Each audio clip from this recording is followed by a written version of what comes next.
Hi there, welcome back to the YouTube channel. I'm back again, and today we're going back to Dominaria United Commanders for one of the commanders I haven't covered.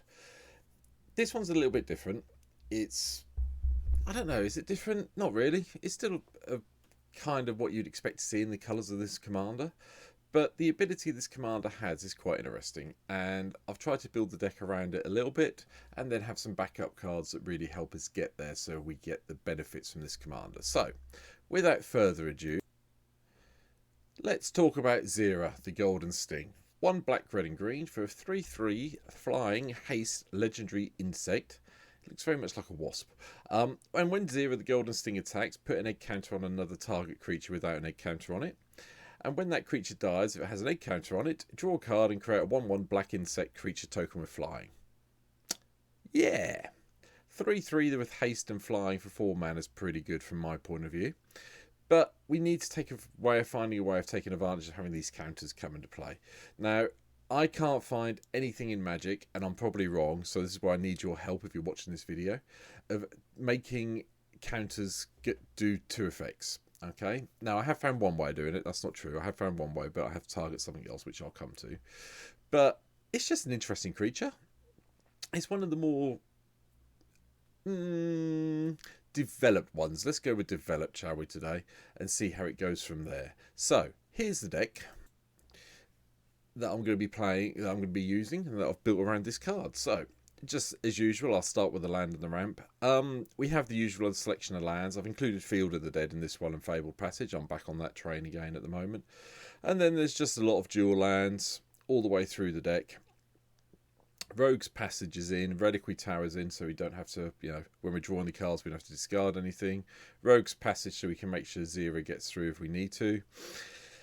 And I've also included Urborg, Tomb of Yawgmoth, and Yavimar Cradle of Growth. I really wish they'd do one for each of the other colours, but hey, while we've got these two, we'll have them in. The rest of the ramp is Mox Tantalite, Soul Talisman, Soul Ring, Arcane Signet. That's it, along with some creatures. So we've got Birds of Paradise, Gilded Ghost, Gilded Geist? Goose. Let's do Goose. Let's get this right. Dockside Extortionist in. Magda's in as well. We've got Deathcap Cultivator because it seemed like a good plan. Lotus Cobra. We've also got Search for Tomorrow, Rites of Flourishing, Wayward Sawtooth. So if we get the lands in the hand, we can go and put them into play. I suppose you can count Dryad of the Elysian Grove as ramp if you want to. That kind of fixes all the colours. And that's kind of where we get to with it. So the rest of the deck is really all about getting Xira into play and seeing if we can get some way of making this work with the tokens this produces. Now, it's not as easy as it sounds. It really isn't. The one card I really do want to point out with this, though, that is kind of semi-key to this deck, and I haven't found a way of searching it out in these colours, but hey, hopefully we'll draw it and get there, is Lithoform Engine. Lithoform Engine is one of those cards that I keep forgetting about exists, and now I've remembered it exists, it's probably going to be turning up a lot more, especially when I'm trying to get copies of target activated or triggered abilities. Triggered abilities. Okay? Does mean this in play, we attack with Xira, we can pay 2 mana, copy the ability and put it on second creature, so we can actually hopefully start chucking around a couple of egg counters each turn. So that when those creatures die, we can go and get a little 1/1 insect and draw a card. So that's kind of where I was going with this deck. So there's some interesting choices in the deck, which you probably don't agree with, but hey, that's the way it goes with any of my decks, so I'm aware of that. So we got Fatal Pushing to destroy any creatures we put with egg counters on that cost 2 mana or less, and if something else dies, 4 mana or less. So that's quite nice. Go for the Throat, targets a non-artifact creature. That's why that's in here. Terminates here as well.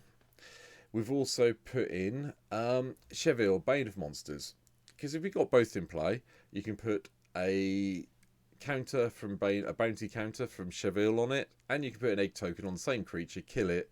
You'll get 3 life, a creature, and 2 cards. So it seems like a nice little combo to me. Whether it works or not, I don't know.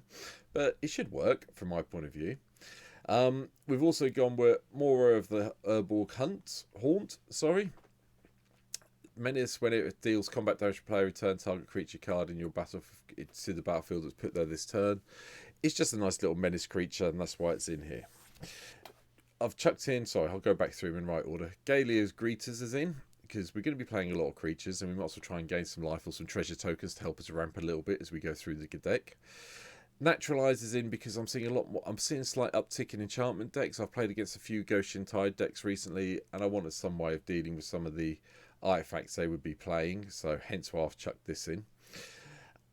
Combat Celebrant, because we can copy it with some of the things. We've got a way of copying it coming up shortly. There you go. There's Riona. And I figured it'd be quite nice to get those extra attack phases. So extra attack phases with Xira seemed like a good plan.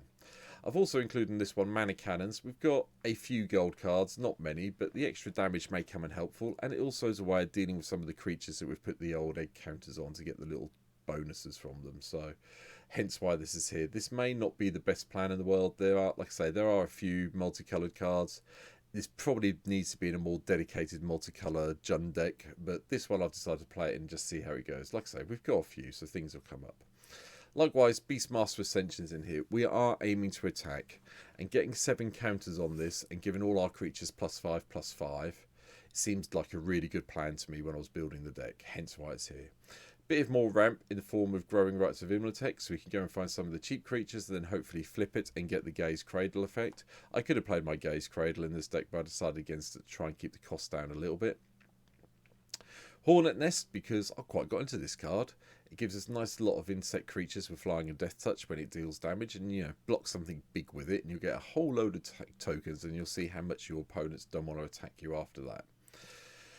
Leyline Prowler's in, again for the death touch ability and the lifelink, as I figured we'd need some way of gaining some life in this deck. The mana ramp is there for occasional help, but it's mainly there for the lifelink and death touch abilities. Got a couple of mass removals in the Face of Damnation, Crux of Fate. You could probably count Living Death there as well if you want to go down that way. We've also got a little bit further up Finale of Eternity as well, just so we can blow the creatures up if we need to. But that's why they're here. Porphyros, God of the Forge, just so we've got some way of dealing some damage. And if we do get a whole load of tokens in play, being able to pump them up and get in the air with our flyers to deal those final few points of damage seems like a good plan. Guardian Projects are probably another card I don't play enough in my green decks. I've seen it around a lot recently, and I've sort of like realised that I should probably be playing it more. Like I say, it's more of a let's draw some cards side of things, but at the end of the day, having everything we've got that comes into play, obviously it's commander, so we're always going to draw a card off it, because there's going to be nothing in the graveyard with the same name in this deck. Now, admittedly, it doesn't go in every deck, because some of the decks you can get sort of like multiple copies of a certain type of creature, but in this deck it's fine, because everything's obviously only a 1 copy. Oracle of Mudai is so we can play the lands off the top of our library and get that extra land drop, which works really nicely with our Wayward Sawtooth Rights of Flourishing. Toshki's in. Why not? It's green deck. You want to draw some cards. Seems like a good way of doing it. Beast Whisper to play cards and draw cards. Well, when you play the creatures, you get to draw some more. And some of the multicoloured stuff that works with mana cannons is next. So Prosper's in. You've all seen it before. General Marshal Elves Dragon is in as well. Whenever creature you control becomes blocked, it gets +3/+3. So that makes blocking a fairly dangerous proposition when it's in play for your opponent to do. Mad Rush Cyclops, we've gone back in time for this card, gone back to Alara Reborn, as you can see. All your creatures you control have haste. Yeah, I like that plan. That was pretty good. Likewise, Ognus, the Dragon's Lash is in. Now, you've obviously hopefully seen all the Ognus deck I did a while back that was mono red, but it's come into here because if we're going to give all our creatures haste and we get both of these in play, we're going to be getting a lot of treasure tokens, which helps us with some of the spells we have coming up towards the end of the deck. Likewise, Solemn Simulacrum's in. It's colourless, it goes and gets your basic land, it draws a card when it dies. Why would you not play it? Junji's in, the Midnight Sky, mainly because we want to return some of the creatures from our graveyard under our control if we can. The ability, if one of your opponents has only got 2 cards in hand, you might as well use that ability to get them to discard them and get them out. Living Death I've mentioned. Riona is here just to copy things. We don't play that many instants and sorceries in this deck, which may be an oversight on my account. But at the end of the day, it's always X+1, so you're always going to get a copy of a useful creature. And getting a copy of this with this is always really good, if you can do that little combo.